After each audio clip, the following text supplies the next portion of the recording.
thank you for coming to our science seminar today. I'm pleased to introduce our speaker.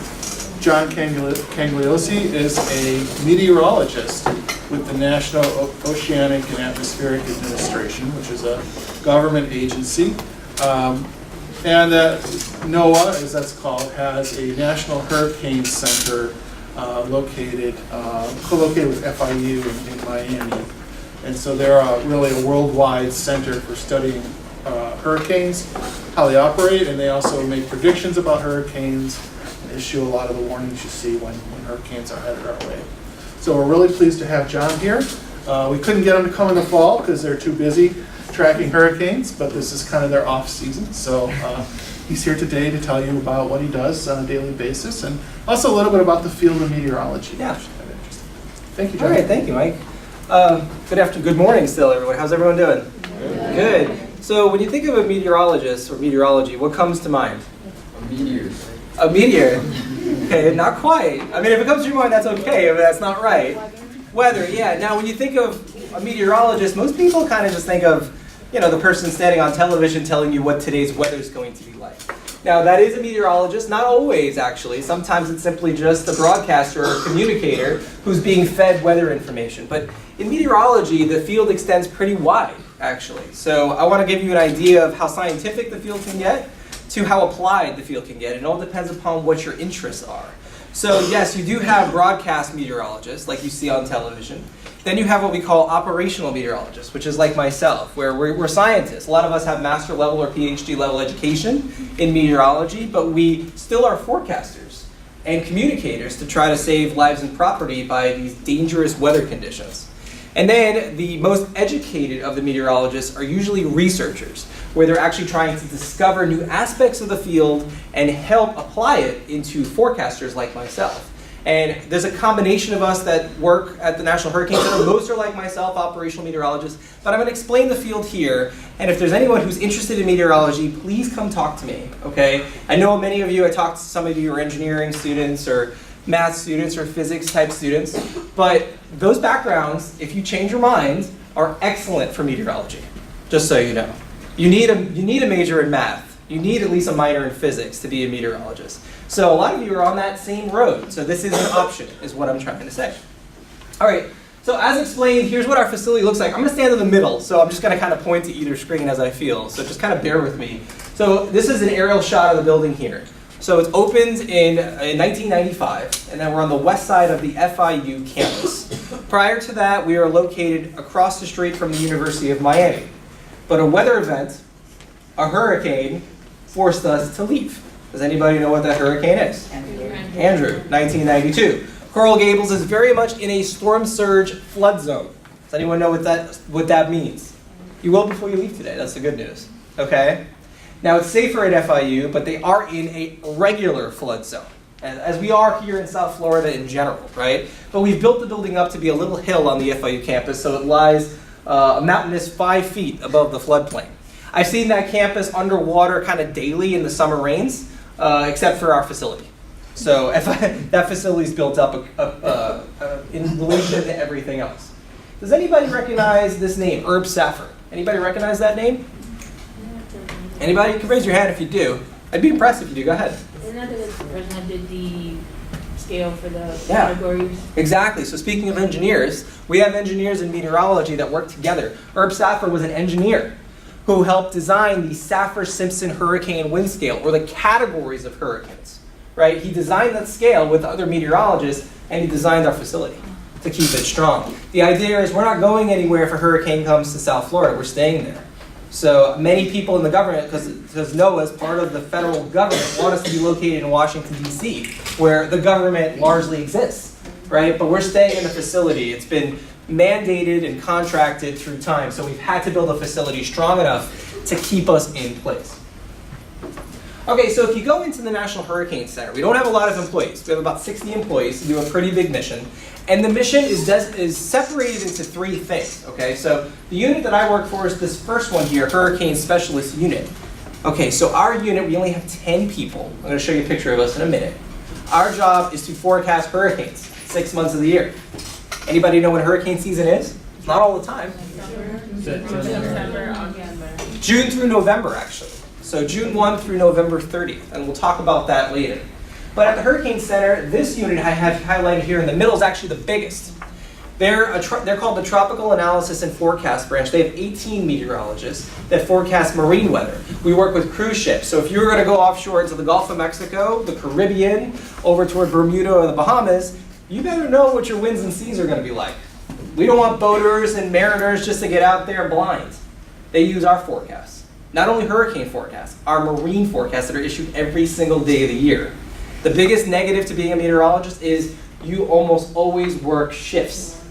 Okay? I promise you. You get days off, but they're never gonna, there's meteorologists that are working Christmas Day, New Year's Day, July 4th, right? You work overnight shifts because the weather doesn't stop. So we always have around-the-clock people working these events. And in meteorology, like a lot of the fields I think you're interested in, computers, everything's on computers. We use supercomputers to run our models. We have various platforms of different computer systems to control our data sources. So we have IT specialists working at the center, only about 5 or 6 of them. A lot of them are also meteorologists, but they're programmers at large to help keep all of our platform system running and get our communication or products out to the world that has the interest. Okay, so here is the Hurricane Specialist Unit. Now, someone take a look at these pictures and tell me what's missing. Women. Where are the women? There is 10 guys that work as the Hurricane Specialist Unit. So this is a call out to women. This field has been male dominated forever, okay? Like a lot of the sciences kind of are. But we really need women in the field. There are a few women in the marine unit I talked about, but only a few. It's like 3 out of 18. And in the specialist unit, the one I work in, there's 0 out of 10. Okay, so we really need some women. And if you're a follower of hurricanes, you may recognize some of these names. They're really well established in the community because of the recognition that the National Hurricane Center receives. In fact, just 2 days ago, our director, who's Dr. Rick Knabb, actually just announced that he's leaving the Hurricane Center. He took a job at the Weather Channel. And we often see people go back and forth between the Hurricane Center and the Weather Channel. It's a very common thing. We are not competitors by any means or stretch of the imagination. We work together, honestly do. They're there all the time. So we're the meteorologists, and they're meteorologists too, but they're largely communicators. I mean, a lot of people I work with are terrible communicators because they're scientists. And you probably know scientists are not good communicators. It takes a certain degree to get them comfortable to stand up in front of people and communicate. It's not their niche. They're brilliant, but they can't speak at a level that's to everyone to understand. All right, so we talked about this scale, right? The Saffir-Simpson hurricane wind scale. So the reason I'm showing it to you here is I'm going to refer to it at least 10 times. So I figured you may as well see it. Okay, so how we communicate the strength of hurricanes is through this scale, where Category 1 is a minor hurricane. Please make sure you don't tell my boss I refer to it as that, because it's a terrible communication tool. But for now, just consider Category 1s are big deals, but they're the lowest on the scale.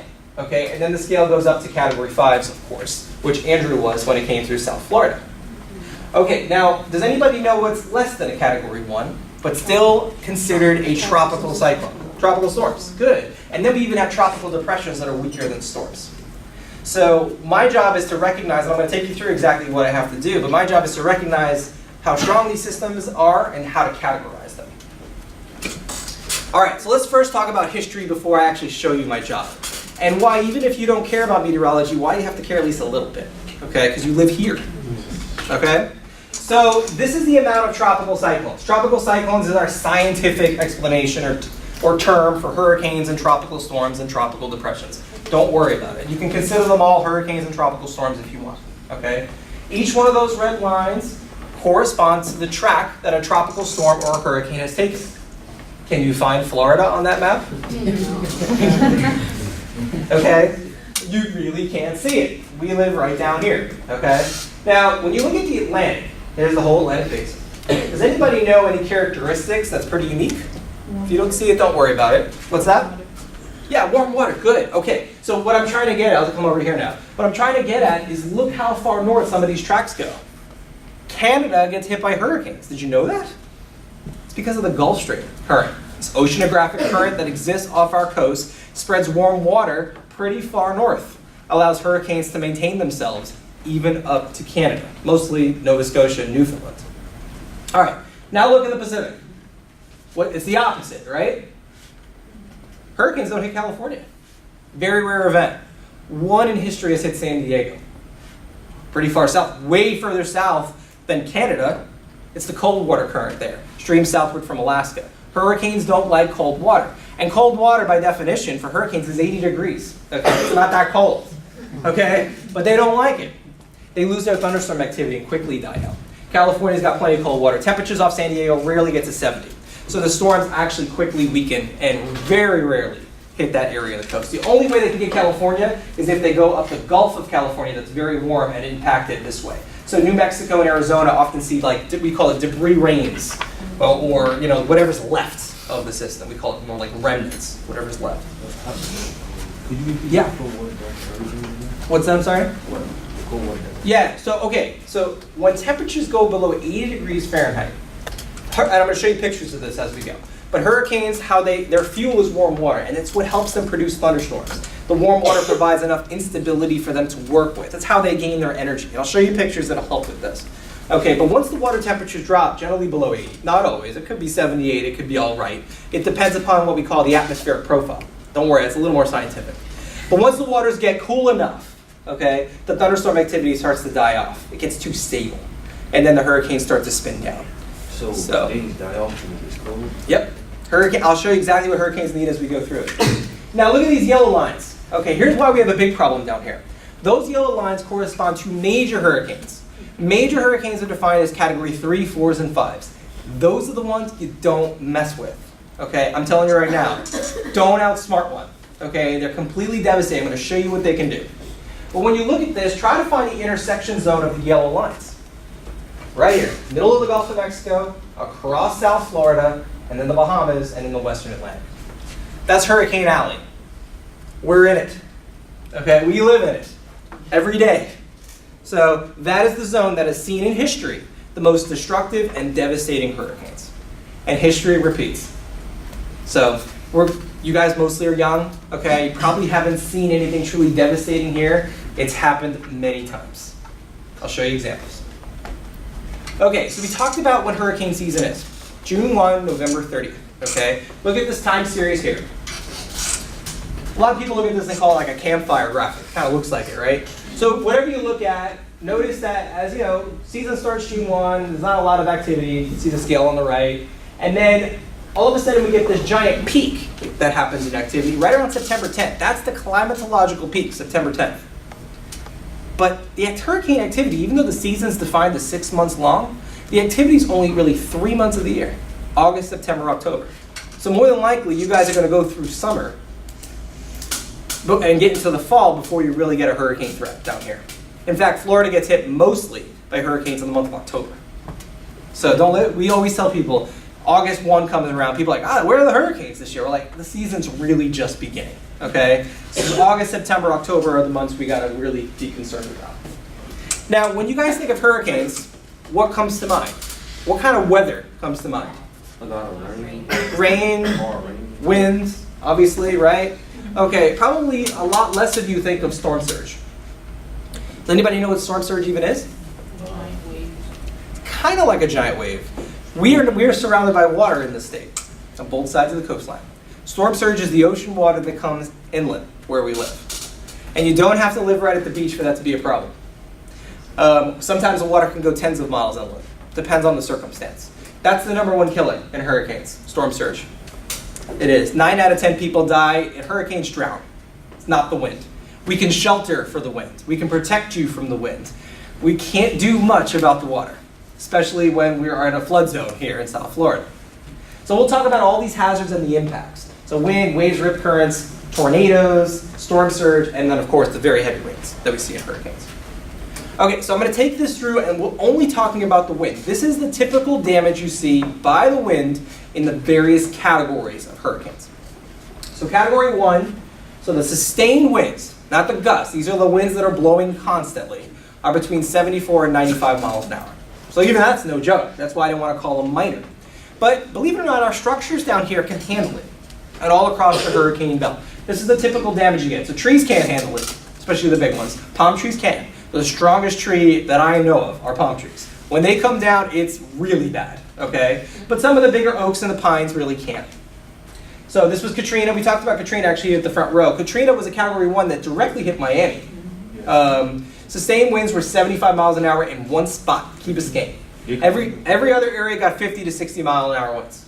So if you remember Katrina, said, wow, that was no joke. 50 to 60 mile an hour winds is all likely you experienced.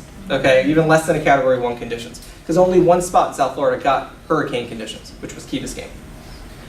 So what typical damage is tree damage, Category 1s, power line damage, but mobile homes really even can't survive Category 1s. Here's a Category 2. Now, does anybody remember Wilma? Wilma was a little stronger than Katrina, actually. This picture here is taken in Broward County after Wilma in 2005. Last hurricane that hit us is Wilma. And we are so overdue statistically. I can't stress that. We've been on borrowed time, and very luckily. Category 2s will cause more roof damage and tree damage. That's what's typical. And the windows get blown out in some downtown high-rise buildings, especially above 3rd or 4th floor. And then you get more extensive tree damage. Look, this was a Category 2 that hit Nova Scotia, Canada. All right, so Category 3s, where winds are between 111 and 130 miles an hour sustained, then the structures start to collapse. That's usually what happens with those wind speeds. So if you have engineers here, maybe you can help design stuff that holds up better in the United States. Some other countries do it a little better than us, actually, that get hit by hurricanes. And then even the NASA building up in Cape Canaveral had some significant damage. It's hard to see in that picture, but there was structural damage from a Category 3. Here's Category 4s. So in this case, this was Southwest Florida that was utterly destroyed by a Category 4 in 2004. The name was Charlie. So you can see, just greatly damaged. And this was a storm that hit Cuba in 2008, hit the western side of Cuba, great destruction. And Category 4 even broke a bridge in South Carolina in the late 80s. And then Category 5s are the worst of all hurricanes. Only 3 Category 5s have struck the United States. 2 have been in South Florida. Andrew, we talked about already. The other one hit the Florida Keys. It's known as the 1935 Labor Day hurricane. That is what we call the worst case scenario, where we went from a tropical storm in the Bahamas to a Category 5 hurricane when it struck the Keys. It intensified from a tropical storm to a Category 5 in 24 hours. People couldn't get out of the way. There was a gigantic loss of life. And of course, back then, we didn't have the sophisticated warning system we had today. So there was a great, great loss of life from that. Andrew, Homestead and Florida City were unrecognizable. Anybody live down here during 92? Okay, anybody live in southern Miami-Dade? Okay, that was ground zero. Okay, Andrew was a compact system. So Broward County did not get affected that much because of how small Andrew was. So, and all hurricanes are different shapes and sizes, and I'll talk about that a little bit later on. And then we had a Category 5 hit Nicaragua about a decade ago. And now, with those winds, palm trees come down. But it literally does take winds like that to cause damage to palm trees. Okay, I'm gonna see if this is gonna play. So this is a wind video if it plays. Now, it's only about 10 seconds. Is there audio here? We'll see if it goes on. Okay, so many of what you're gonna see here is in this state. Okay, so let's see if it plays. Oh, I might have to click it. Let me see if I can click it.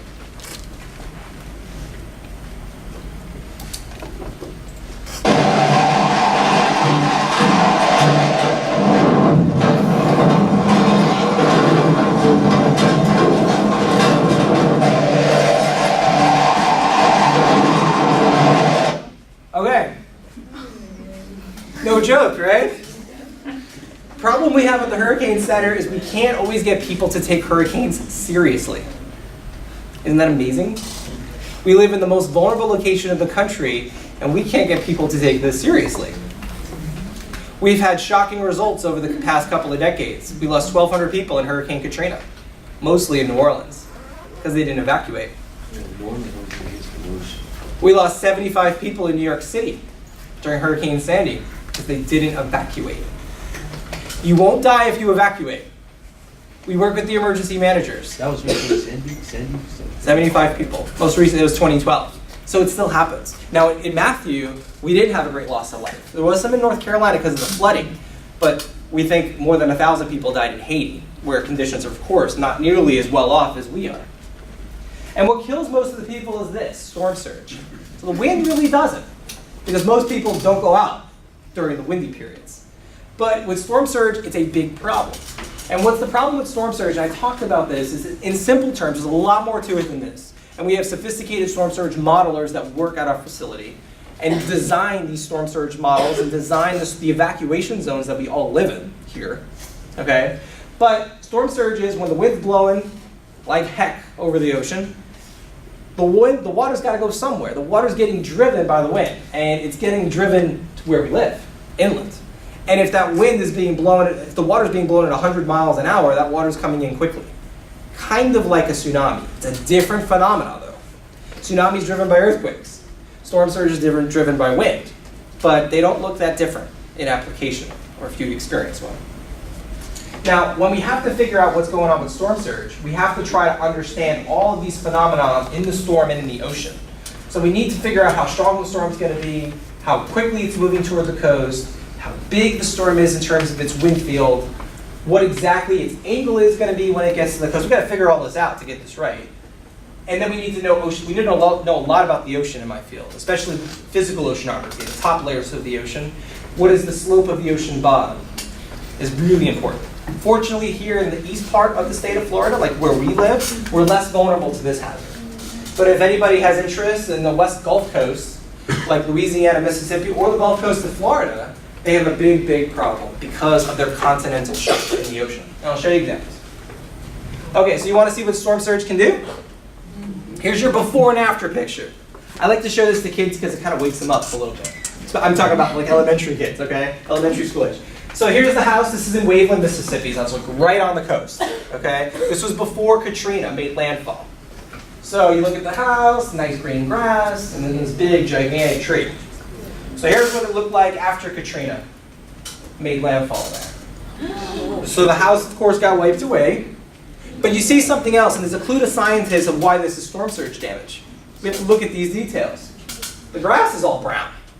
Saltwater penetration. We wouldn't know it otherwise. Damage just looks like damage, but you got to actually be a damage expert to look at certain clues. Saltwater penetration. Tree's still standing. Not that big of a wind problem here. Because the water extended, the roots extended down and kept the tree alive. That tree should have fallen down if this was really bad wind-wise. Or at least had the little tree fell down, this one to the left. But we know that this was primarily storm surge because of that grass being burnt up. This is what happened in New York City during Hurricane Sandy. This is Staten Island. I'm from New York City, by the way. I hope I don't have a New York accent anymore. But if it comes out, I'm from there, okay? So this is Staten Island. So the homes are standing, but if you look close, they're not in the right places, okay? The water pushed them around. Sandy only had winds of Category 1 strength. It's bad to say only, but the storm surge was catastrophic. New York City's so vulnerable. If anybody been there? Complex waterways through the city, right? Long Island Sound, East River, Hudson River. You got tons of inlets and bays. You have an underground city. It's a disaster when a hurricane comes up that way. And this is what Staten Island looked like. And let me show you what Manhattan looked like. So this is the Lower East Side of Manhattan, regular day. And as I play the video, hopefully it plays, this is what it looked like when Sandy was there. So what you're seeing here is the water that came in from the ocean, okay, or the river. I don't actually know. But nonetheless, this water is about halfway up the cars, a third of the way up the truck. There's some significant water damage here.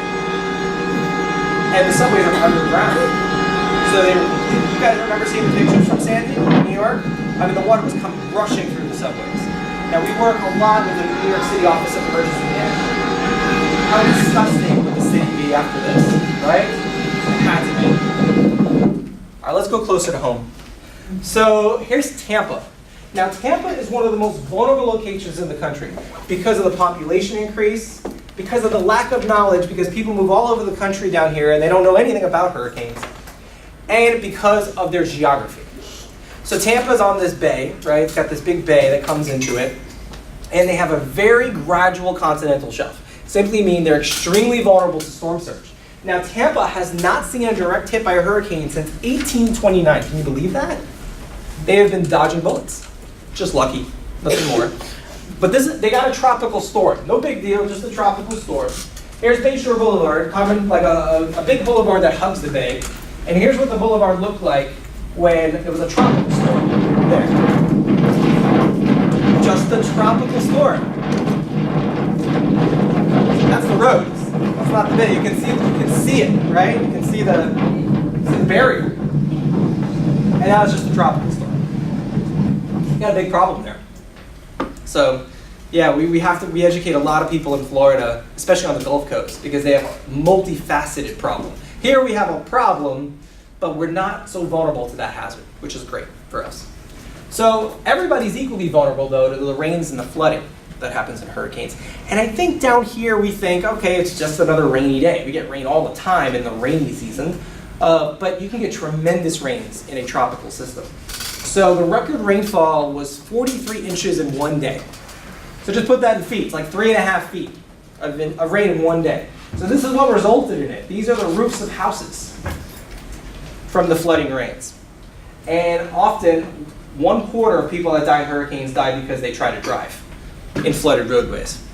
So you can prevent your risk by simply kind of just getting to a shelter or evacuating if you want, if you're needed or asked to, and then just don't drive after the storm for a little while. Don't drive till you get the all clear. And if you see a flooded roadway, just stay away from it.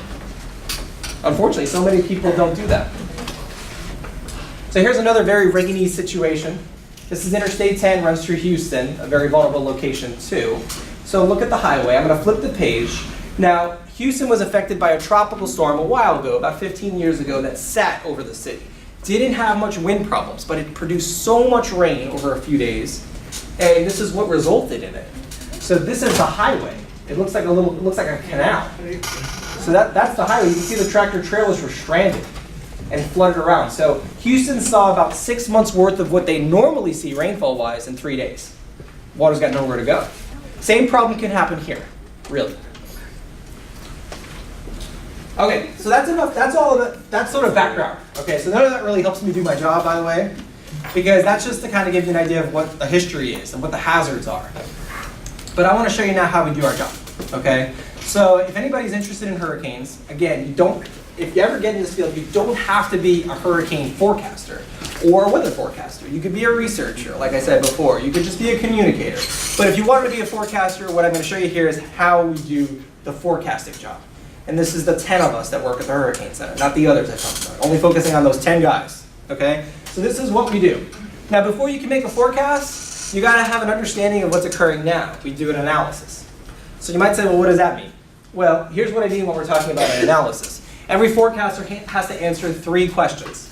Some of them may seem kind of basic, but they're not so simple to answer. First question is, where is the storm located? I don't mean like it's right there. I mean pin down and say it's at this exact latitude and this exact longitude. And we want you to locate the center of the storm. Does anybody know what the center of a hurricane is called? Eye. Yeah, okay. If I ask you to find the eye, you can do it in 10 seconds. So can I, okay? That's easy. But tropical depressions and tropical storms are not. We can be off by 20, 30 miles easily at the initial time trying to find the exact center because it's not clear. It's really not clear. So we also have to figure out how strong the storm is. That's a little harder. I'll show you how we use our data sets to help us with that. And then another factor, we have to figure out how big is the storm? How big is the wind field? And that dictates the hazards that I talked about just before. So here's the data sources we use. By the way, all of this is completely public. So if anyone had any interest in this field, it's way better than when I grew up. Way better than when I was in college, because the internet wasn't very good. Okay, then. So every single one of these data sources, anyone can access. We don't have any special data there. It's all about interpretation and knowledge of how to use that data, but it's publicly available. So our number one tool are geostationary satellites. Does anyone ever look at what a satellite image looks like of this Earth? Anybody ever look at that? So, just very few of you, okay. So yeah, satellites are our eyes. Without that, we're talking about weather satellites, okay? We need to see what the clouds look like. The clouds have patterns and structures that we analyze that help us figure things out. In fact, in the 1970s, there was one of the crazy meteorologists named Vern Dvorak who came up with a pattern recognition technique. By looking at a satellite image and making measurements on that image, you can actually figure out how strong a storm is. And I was always doubtful of this technique. but we've done many research papers and have verified it against other data sources, like the hurricane hunters that I'll talk about next. And we found that the technique works with amazing accuracy. It's within 10% accuracy from the actual hard data that we get. It's used worldwide for tropical cyclone analysis. I won't talk much about this. This is a little more complicated, but I will talk about the hurricane hunters a little. Did you guys know that we have hurricane hunters? Anybody hear that term? Okay, so we have people, crazy people, that decide on their own will to fly into hurricanes. Not around them, not above them, through them. Forever? Yes. So the Air Force has several planes that do that, and they work directly with the National Hurricane Center. And then the NOAA researchers that are also located here in Miami, they're in a much nicer part of Miami than where we are. They're over on Key Biscayne, or Virginia Key, out just east of downtown. Those meteorologists fly into hurricanes. We work with them. We say, hey, we want you to go here. Yes, go ahead. You can do that as a civilian? So no, you can't do, well, you can do this as a civilian, but you need to be a scientist. But you don't have to be in the military to do it. Yeah, you can do it, but you need to work with NOAA to do that. Occasionally we'll let the media on board if they're going to do a positive story on it, but mostly it's just scientists and military personnel. So when you're flying through a hurricane, I got to do it one time, by the way. I'm never going again. So, I did it in 2005 when we had a really, really busy hurricane season, and I got to fly into Hurricane Rita, which often is forgotten, but it affected Louisiana. Just, we had so many storms that year. So Katrina hit New Orleans, Rita hit a less populated area in Louisiana near Lake Charles. So it did produce a lot of damage, but no one really remembers it. But when I got to fly in it, it was a Category 5, and I got really sick. I mean, really sick. I didn't enjoy it at all. But I mean, it was a great experience, but I'm not going to do it again. Now, the flights are about 8 to 10 hours long, so it's a long time to feel miserable. But they're vital. They're vital to our mission because they collect data that we would otherwise not know existed. So they fly about 10,000 feet. If you ask why 10,000 feet, I will tell you trial and error. That's how science works sometimes too. So they used to fly a lot lower in the 70s, and they realized this is not a good idea. Because you get caught in a downdraft, which is a downward motion in the cloud, and you have very little room to recover between there and the ocean, right? So like, let's go up. Well, okay, they started going up, but then you're in the boundary layer, which is the most turbulent layer. Okay, that's no good. Let's go up a little more. Oh no, now we're in the freezing layer. That's no good. Let's go down. Okay, this is the attitude they did. And they found 10,000 feet is the sweet spot in general for hurricanes. The safe zone. It's not completely safe. The planes have crashed in history. The Air Force lost 3 and the Navy lost 1, but nothing has crashed since 1974. So we're doing something right. Now, with technology today, you might ask, do we really need people to fly into hurricanes? And the answer is no. We have drones. Why not? We have scientists between NASA and NOAA that help create a drone called the Global Hawk. Okay, it can fly higher, it can fly faster, it can drop instrumentation automatically via remote control. The problem is it's extremely expensive. So it's in experimental phase. We can't do it the way we do things today. It's just too costly. And of course, right now, a lot of money is not being thrown into this kind of area in the higher levels of the government. So we're not likely to use it more than experimental for now. Now, NOAA's also created something kind of neat, where they still have to fly into hurricanes, but they, I already said they don't want to get in those really turbulent spots. They'll still fly through the eye and the eyeball, but they don't want to go lower. So one of the scientists developed a remote control airplane. Really, it's no bigger than kind of about this big, okay? And they can control it. And they let it go in the eye, and they just bring it down. We want to bring it down closest to the ground where people live. We don't want to know what the winds are at 10,000 feet. Nobody lives at 10,000 feet. What are the winds going down near the surface? That's what we want to know. So they take a remote control airplane and they control it, and you never get it back, by the way. Okay? But it collects data until it dies. And the data is amazing. We also drop dropsondes, which is, here's a picture of one. It's hard to see. It's an instrument about this big. It's got a little parachute on top. Inside the planes is a chute. We drop that dropsonde in it. It wiggles around. It flies everywhere below the aircraft. And then it hits the ocean and it dies. Okay, it's degradable. It actually is biodegradable. It may take a while to degrade, but it is degradable. Okay, each one of them costs $750. We drop about 20 of them in every hurricane. You can do the math. It's not cheap, but the point is, it's not cheap to evacuate people either. Okay? If our evacuation zone extends from Miami to Orlando or whatever the coastal Cocoa Beach, that's too big, right? You can't get all those people out of the way in a controllable fashion in a safe way.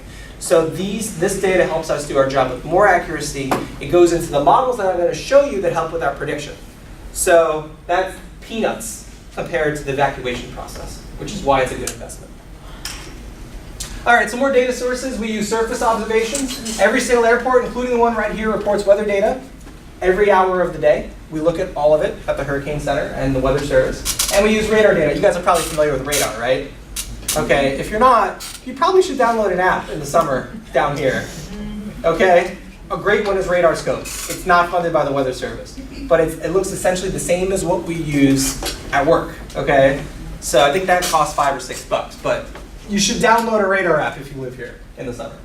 So even though all this data sounds like a lot, we never have enough data to do a complete analysis, is my point. So if we're trying to find the max winds of a hurricane, we almost never know it. Hurricane's too big, we can't get exactly where that's occurring because we don't know where it's occurring. So we just try to collect as much data as we can. So that's our analysis. So now we have some sort of satisfactory answer to those questions. But that's only step one.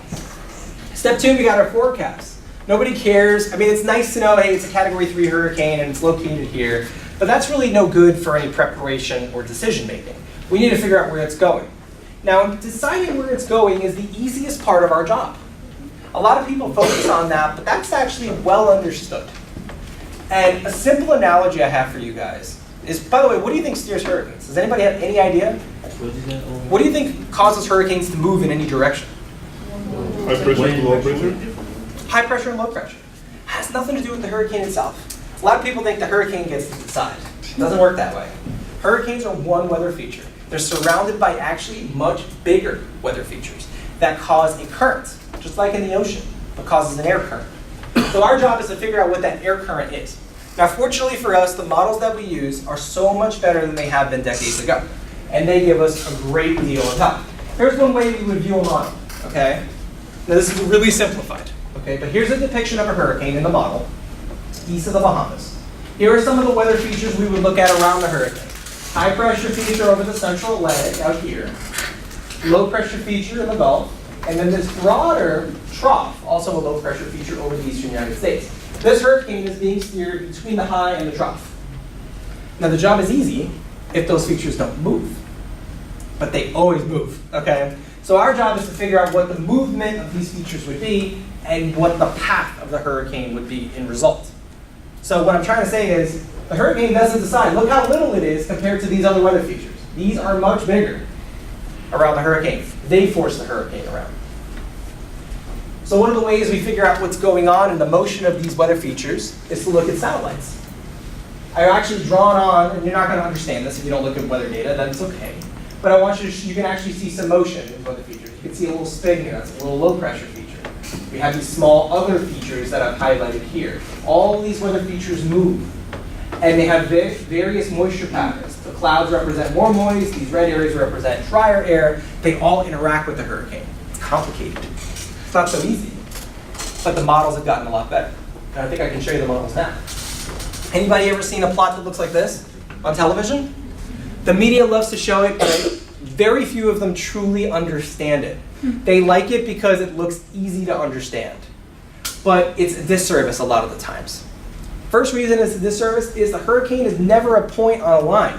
They extend far away from that line, right? They have these they're big. They're not little, they're not like, this is only tracking the center. So you might look at this and say, oh, I live here. I'm okay.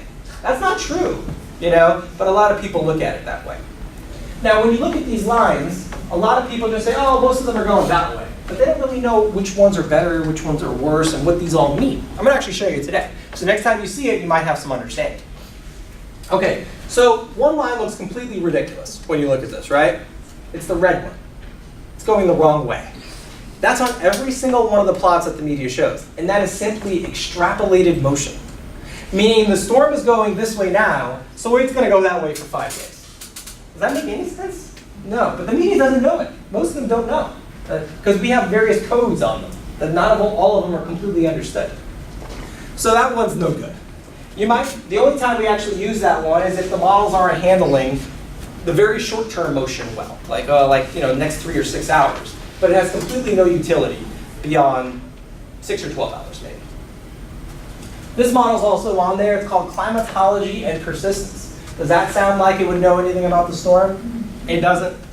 We have that and keep it on there because if the forecaster can't be climatology and persistence, they should have stayed home today. Okay, because that doesn't know anything about the storm. It only knows about climatology, or what typically happens when a storm's in that part of the world. That's all it really knows. In fact, the only time we use it is to compare our baseline forecast. It is not a forecast tool at all. How about these? Anybody ever hear of various models? Anybody know what a weather model is or heard of a specific weather model? Okay, that's okay. So if this makes you interested and you start paying attention like you hadn't before, you're probably going to hear two. The European and the US. Good, yes. The European model and the American global model called the GFS. And those are the ones I'm showing you here. These are typically the best for hurricane track prediction. However, they're not always right. In fact, when hurricanes are very strong, they actually lose their predictability because they're global. So in terms of their resolution over a tropical system, it's too coarse. They don't know how strong the storm is. And if they don't know how strong the storm is, they're probably not going to get the steering right. So we use them with caution. They are one of our great tools, but we know where they're good and where they're not so good. And then we have hurricane-specific models, ones that are designed just for us. Still public. But these have largely been a failure, unfortunately. Okay? We were hoping they would really help us with intensity. And they help us a little. But even though they help us predict how strong the storm is going to be, they don't do as well for track because they're not global. So they don't see all those weather features I showed you before. And if they can't see all those weather features, then they probably can't get the track exactly right. So the ones we rely most on are these, called our consensus models. These are developed at the National Hurricane Center, where we take averages and weights of all those models I discussed and put them together in a clever way, and then usually get the best piece of information. Now we don't use it directly, we use it as guidance, meaning we think this is a good place to start our prediction. And from there, we can change it a little bit. Okay, so at the Hurricane Center, one of the things we have to do is we're all scientists, we work on what the prediction is, but we always have political concerns. We even work with the White House on these predictions. Okay, we have to inform them. So we have to make changes small. We're doing a new forecast every 6 hours. But let me give you an example. We don't want to do what we call windshield wipering. Meaning we don't want to say the storm's going to hit Florida and then change our minds in 6 hours and say, no, we think it's going to hit Georgia. And then change our minds 6 hours later and say, you know what, maybe South Carolina? And then 6 hours later go, you know what, back to Florida.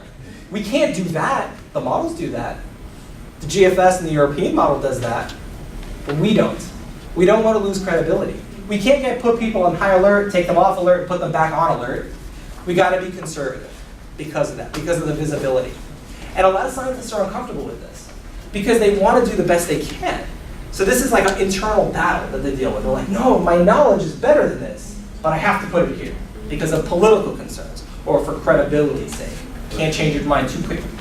So often we're going to lag the models. And then the same thing is the concept of tromboning. We can't tell you the storm's coming here on Friday and then say, probably Saturday, or maybe Sunday, the next one. No, let's go back to Friday. We move it very little each time. And if you start to look at our products, and they show them on television all the time during hurricane season, you'll see that. And the products that's shown the most, anybody know the product that's shown the most? The media calls it the cone of death. Okay? That's made at the Hurricane Center. That's one of the ones that I do and my team does. Okay, step 3 is a lot harder, and I won't get too much into this because it's a little more complicated. But intensity. Figuring out how strong the storm is going to be is a lot harder than figuring out where it's going. And here's why. Okay?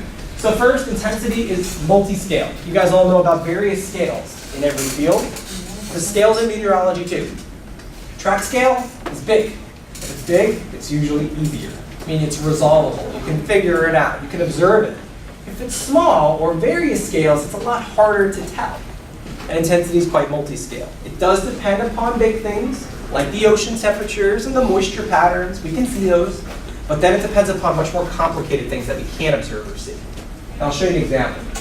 It also depends upon the track. So So if we get the track wrong, our intensity could be wrong just because the track is wrong, right? And I'll show you why in a little bit. It also depends on these things called internal processes or eye wall replacement cycles. And I'll show you an example of what that looks like. So here's what intensity also depends upon. When we have to know these things to make a prediction. We talked about water temperature. Again, 80 degrees, more or less, okay? Goes lower than 80, you better forecast weakening. If it's higher than 80 or 80, if you're going to forecast weakening, you better have a good reason, okay? When hurricanes go over land, they weaken. They lose their fuel. They lose their warm water source. If they go over mountains, they weaken really fast because their circulation gets disrupted by the mountains. Does anybody ever hear of this term? This is the most important term. Vertical wind shear. Anybody? Raise your hand if you've heard that term. Okay. So for those of you who haven't, I'll explain it as simple as I can. Okay. So imagine me being a hurricane. Just imagine, okay? Now imagine my feet are the bottom of the hurricane. This hurricane's three-dimensional in the atmosphere. Imagine if the wind is pushing my feet that way. Okay? And then at the top of the hurricane, top of the atmosphere, the wind is pushing my head that way. What's going to happen to me? You're going to be going back. I'm going to fall down. Okay? My feet are going this way, my head's going that way. That's called directional shear. Hurricanes don't like that. Okay? Now let's say the bottom of my feet, the wind is pushing me this way. And at the top of my head, or the top of the hurricane, the wind's also pushing me this way. What's happening to me? I'm walking. Right? I'm vertical. Hurricane said, yeah, that's great.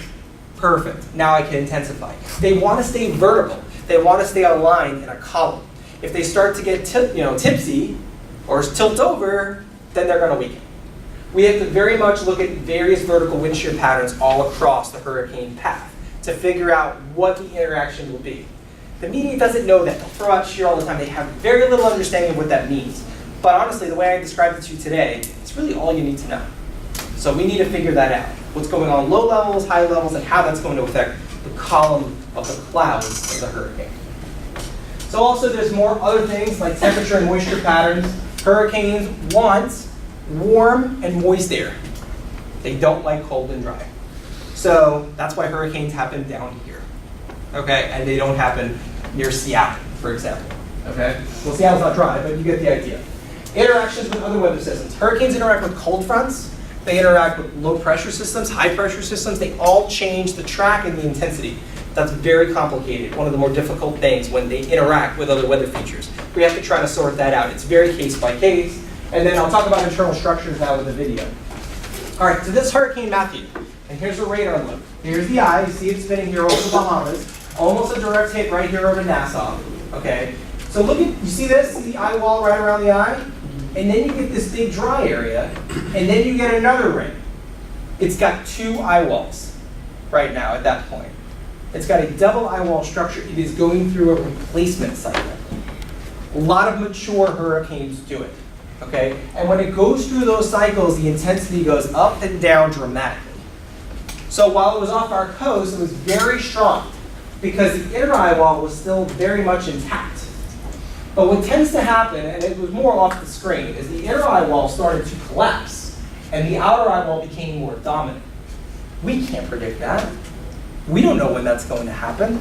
We can only observe it. So the best we can do is give a 6 or 12-hour prediction of how that's going to change the hurricane's intensity. But we can't do that days ahead of time. And that's a really important phenomenon.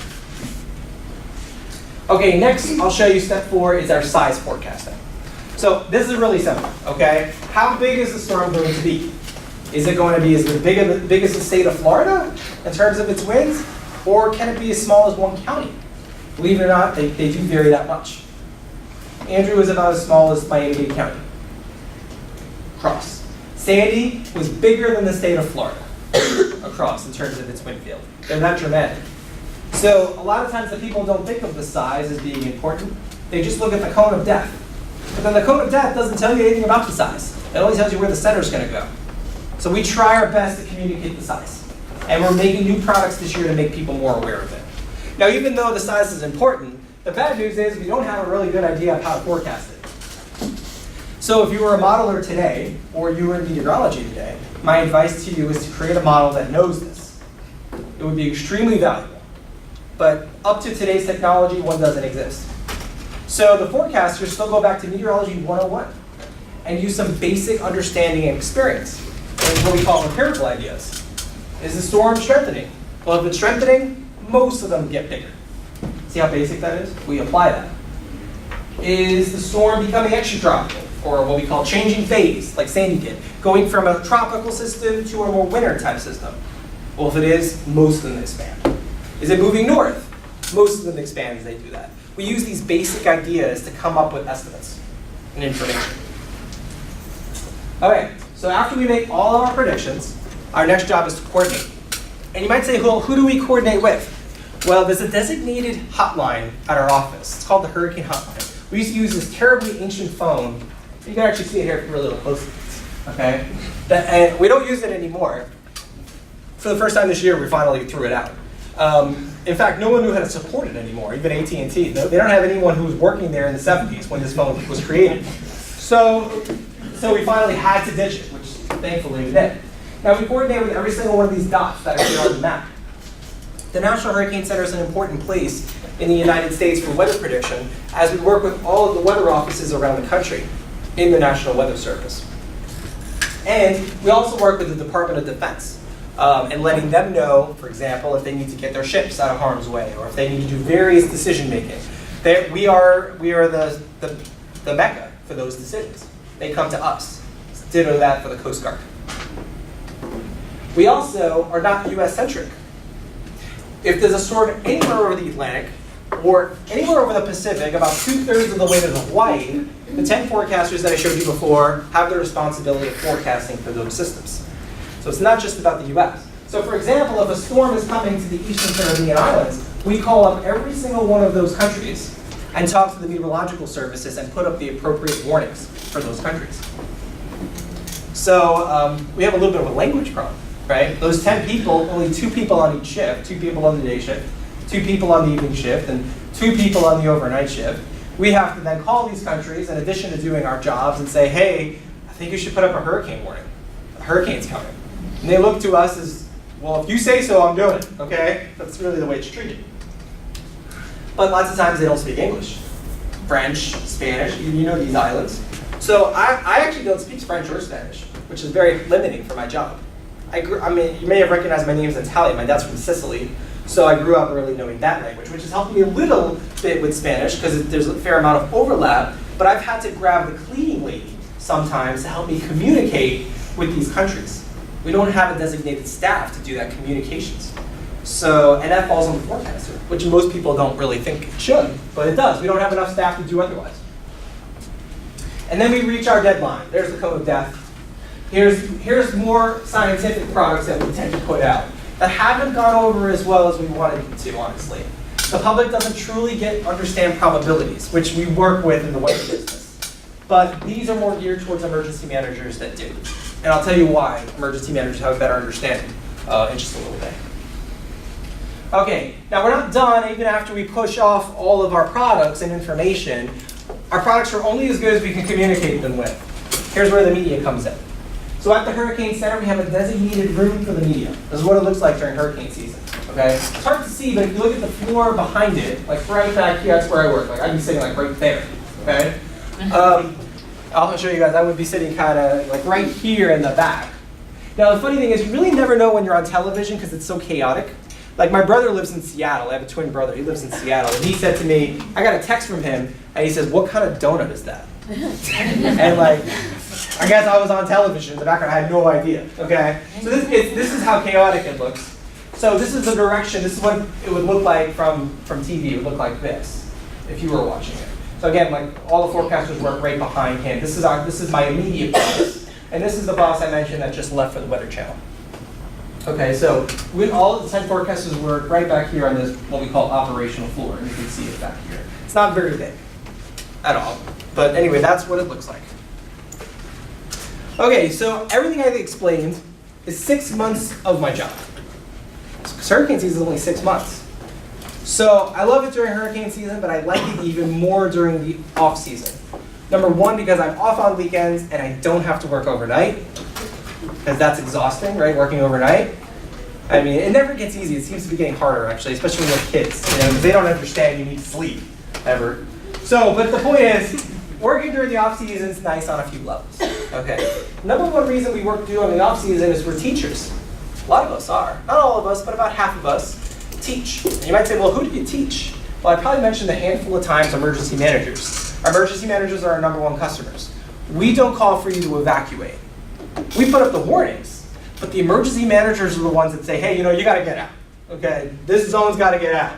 And they say a mandatory or voluntary evacuation.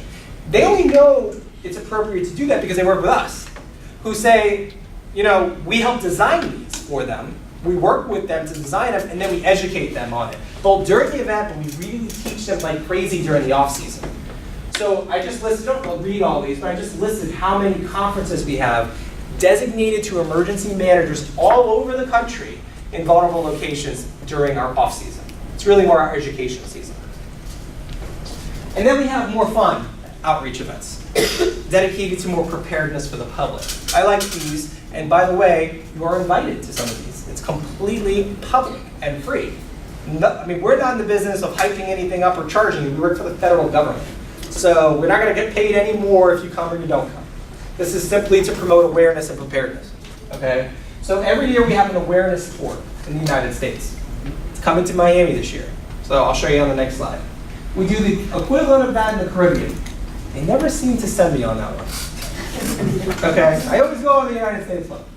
We have a Hurricane Preparedness Week where we do a lot of stuff on our website, work with the media to get the message out. We have national media conferences that we attend. And the media is great. I know I've criticized the media a little bit. The problem is the media's intention is different than our intention. So it's hard for us to work with them. They've got to worry about you watching, and they have to worry about ratings. But they also want to get the message out. So the problem we've had with the media over the past 5 or 10 years is because they need to fill in the gaps. So we've tried to work more with them to improve their understanding, which I think is a great thing, because they're mostly the voice. A lot of people are getting their information from television, still. Some from social media, which can be dangerous, because you don't know where it's coming from on social media. But we advise you to go to television, because a lot of them are trained, and we are able to get our voice out through television stations. Something neat that we've done too is we've even brought the education down to the elementary school level, because we believe getting it into the schools can be really beneficial. So I'll show you this. First, let's talk about the awareness tour. So this is what the awareness tour looks like. If you want to talk to the crazy hurricane hunters, come on out on May 12th. You can get on the planes, both the Air Force and the NOAA planes. You can check out all the weather equipment I explained earlier. You can talk to the pilots that do this for a living, the weather officers. They'll all be there, the Air Force and NOAA. This is what the Air Force plane looks like, a big tank. It's a warplane that's been remodeled for this mission. And the last stop of the tour is in Miami. It's actually at the Opa-locka Airport. So if you want, on May 12th, I don't know if anybody's available. It's during the afternoon hours. It's free, completely public. Come down and check it out. It's a really fun event. So believe it or not, we do this every year. We're starting up. I don't know if anyone knows where St. John, Canada is. That is way up in Newfoundland. That is as far as you would think you can go, but they get hit by hurricanes. So we're going to start up there and then work our way down the coastline. And every year we do this, and if you're in Florida, if you guys stay in Florida, we're often in this state. So if you can't come on May 12th, then pay attention to where we are next year. Since we're in Miami this year, next year will be somewhere on the Gulf Coast. And it's always the last stop of the tour, since we all live down here. And then these student webinars, and I'm talking about 5th graders. So this is something that I personally have done with the University of Rhode Island. So we've hosted 13 webinars for school-age kids, 5th graders, where they start learning about weather. And since 2012, we've hit about 35,000 students through this education.